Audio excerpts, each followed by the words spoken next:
Сүюді сенен үйрендім. Сезім дейтін әдемі бір құбылыстан жүрегімде бір жарғанына 2 жыл болып қалыпты. 2012 жылдың 17 тамызында біз тойда танысқан болатынбыз. Ол кезде 11 классқа аяқ басар кезім. Сол кезге дейін бір көргеннен ғашық болу деген нәрсеге сенбейтін едім. Сол сенбеген сезіммен ойда жоқта бетпе-бет келдім. Басында іштей жай таныстық деп қабылдағаныммен соңында осынша дәрежедегі махаббат сезіміне ұласты. Күндізгі тойда жастар жағы болып арнайы дайындалған бөлмеде шай тамақ ішіп, демалып өзара қалжыңдасып, таныстық орнатып отырдық. Уақыт өте көңілді өтіп жатты. Нұрсұлтан ғана тұйықталып, көп ештеңе деместен отырды. Кешкі той басталар уақыт. Мейрамхана жанындағы беседкада сол тойға арнап шығарған өлеңімді қайталап оқып тұрғанымда, "Не қиялдап тұрсыз?" деп қасыма таяды. Өлең оқып тұрғанымды айттым. Бір-екі ауыз кіріспе сөздерден кейін өзін таныстырды. Әңгімеміз жарасып тауып, той дастарханында бір үстелде отырдық. Той қанша уақыт созылса, біз сонша уақыт жеке сыртта сөйлесіп отырдық. Тек тұс кезек келгенде тілек толы өлеңімді оқып бердім. Сол сәтте Нұрсұлтан мені видеоға түсіріп үлгеріпті. Сол видео әлі менде сақтаулы тұр. Қоштасар сәт таяп қалды. Сол кезде агент қолданатын уақытымыз, номері мен логинімді сұрап алып қалды. Бастапқы уақыттарда тек агент арқылы ғана сөйлесіп жүрдік. Аз уақыт ішінде мықтап бауыр басып кеттік. Содан соң үздіксіз телефон қоңыраулары мен смс-тер, ол 10 сағаттық жерде менен алыста болса да рухани жақын болды. Өзін тым бақытты сезініп жүрген адамға уақыт зырғып өте шығады ғой. Біз тура 9 ай көлемінде байланыс желілері арқылы ғана тілдесіп жүріппіз. Біз үшін ол да бақыт болатын. Көктемнің әдемі бір кешінде күтпеген жерден тосын сый жасап, мен тұратын көше жаққа келді. Қоңырау шалып өзінің Ақтөбеде, әсіресе мен тұратын көшеде екендігін айтқанда сену тіпті қиын еді. Телефонда егер мені алдап, жуырда мейрамымыз келе жатыр деп ойнар болсаң, біліп қой, расымен келген болсаң да келесі жолы мүлде шықпаймын деп сөйлеп келем. Сөйткенімше болмады, көшенің бас жағына кішкене жарық жалт берді. Күтпеген қуаныштан орнымнан қозғалмақ түгіл аузымнан бір түйір сөз шықпай қалды. Алғаш тойдан кейін осы мамырдың 5-ші жұлдызында жүздесіп тұрғанымыз. Келген бетте айтқан сөзі, телефонмен сөйлесу бір басқа, өмірде бір басқа дегендей, бүгін міне алдыңа келіп тұрмын. Мендік сезім де, сөзім де сол қалпында. Сенікі қандай? Ұнатпасаң, ұнамай қалсам, осы арада айтып таста. Жігітше келдім, жігітше кетем деді.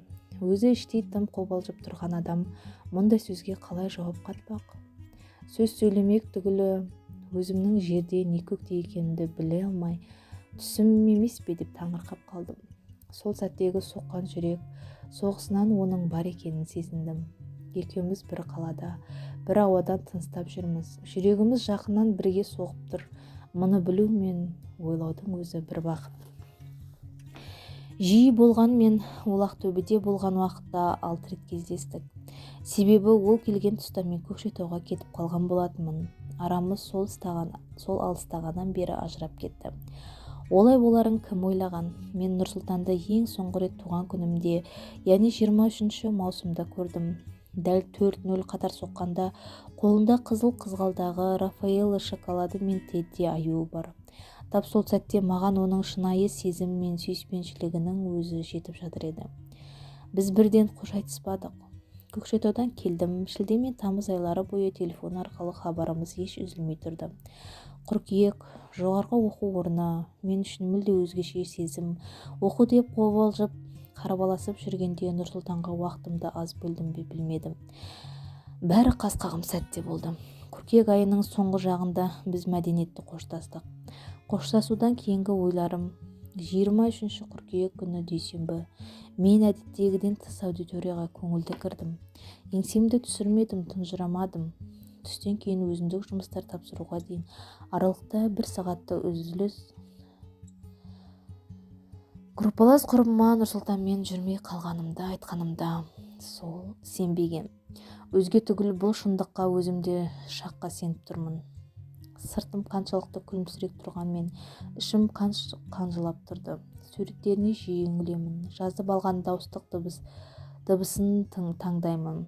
Ол бар кездегі жүргізген күнделік беттеріне көз жүгіртемін. SMS хаттарының бірінде өшірмегем, соларды оқи беремін. Мәжнүндей күн кешіп жүрдім. Маған ауыр соққандағы бірде-бір себебі біз мүлдем ренжісіп, не сөзге келіспей қалған емеспіз. Қашанда уақытымыз жақсы әрі көңілді өтетін, жақсы естеліктер көп болған соң да ұмыту оңай емес. Бір жылдық ара қатынасымызда менің өмірімдегі ең ұтылмас кезеңдерім өтті. Яғни олар 11 класс түлегі болуым, ұбт тапсыруым, қыз үшін мәңгі қалар 18 жасқа толуым, жоғарғы оқу орнына түсуім. Осылар сынды басқа оқиғаларына Нұрсұлтан куә болды. Жанымызға жақын деген адамымыз қасымызда болса, оның қадір қасиетін жете бағаламайды екенбіз. Ол кеткенде барып, жүрегім мен өмірімдегі орнын, маңызын ұқтым. Арада 2 апта уақыт өткенде мен күтпеген ғажайып орнады. Кешкі сағат 6 шамасында агентте отыр едім. Ол да бар екен. Амандасып бастап өзі жазды. Мына жақта менің қаншалықты қуанғанымды айтсам, өзімді бақытта қоярға жер таппай қалдым. Қоңырау шалып мен ұмытпағанын, ойынан шығармағанын, қатты сағынғанын айтты. Іштей зарға күтіп жүрген адамды мұндай жағдайда көкірегінен итермейсің ғой.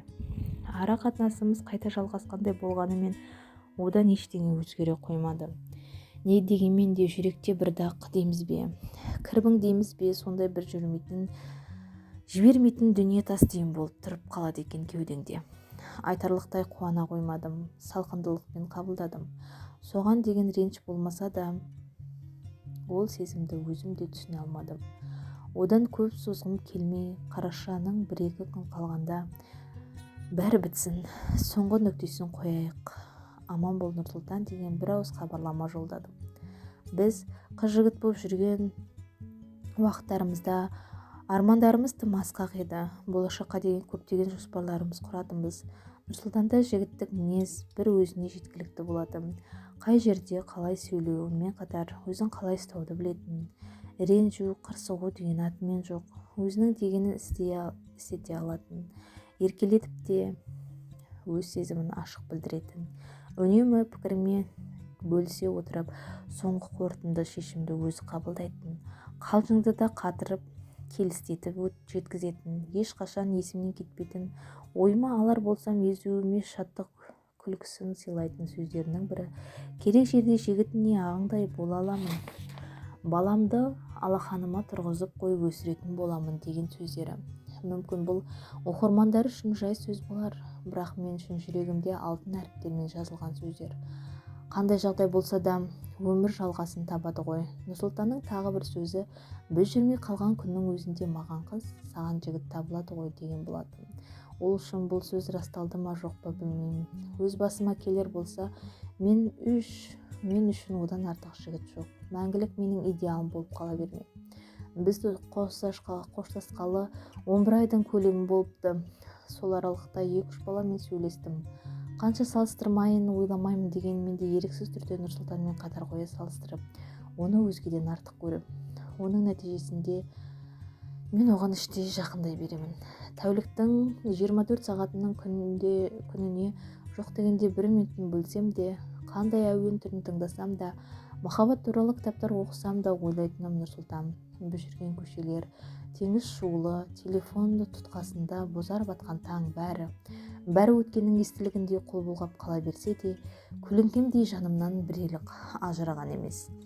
Ол мені ұмытты ма деп ойлап жүрсем, биылғы туған күнімде де 4-0 қатар соққан мезетте құттықтау хабарламасы келді. Іштей күтіп жүрген болатынмын. Ішкі үнім құттықтайды дегендей сыр берген. Ішкі сезімін алдамапты. SMS-ті оқи сала дереу қолдарым ырқыма көнбей қоңырауға басты. Тұтқасын көтерді. Тек амандық, саулық сұраумен шектелді. Бір сәтте болса да даусын естігенімнің өзіне сондай қуанып қалдым. Байыз таппай тұтқасын алғанынша тұрдым. Байланыс желісіне қарадым. Кәдімгідей дірілдеп, саусақтарым лезде суып кеткен аңғарым мүмкін емес еді. 1 жыл тура 365 күн. Біреуге тез, біреуге жай уақыт мен үшін туралап қалған секілді көрінгенмен, өткен жылға қарағанда көп нәрсенің өзгергені анық байқалды. Өзгермейтін мендік аксиома. Мен онымен бірге кешкен бақытты күндерімде бұлай боларын біреу айтса, әсте сенбес едім. Екіншісі тап сол сәт 2012 жылдың 17 тамызы қайтып келер болса, мен өз сезімімнен бас тартпас едім. Өзімді бақытсызбын деп айтуға аулақпын әсте.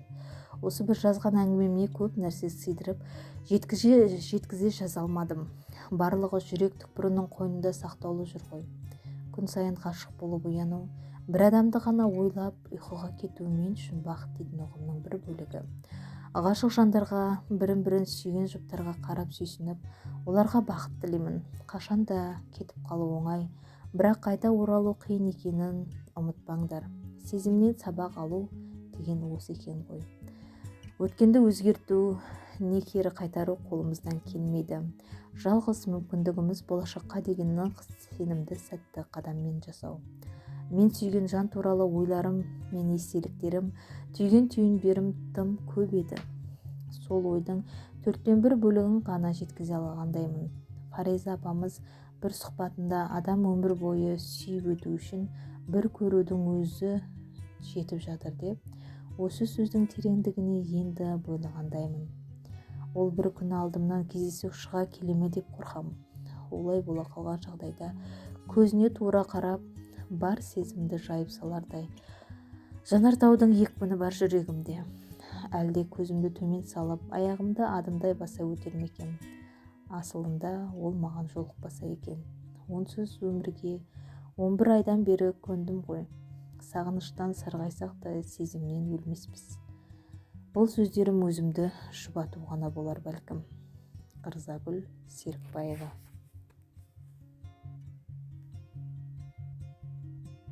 Достар, менің каналыма тіркеліп және қоңыраушаны басып қойыңыздар. Өзіңізге ұнайтын кітаптың аудиосын тыңдағыңыз келсе, комментарийға жаза кетіңіз.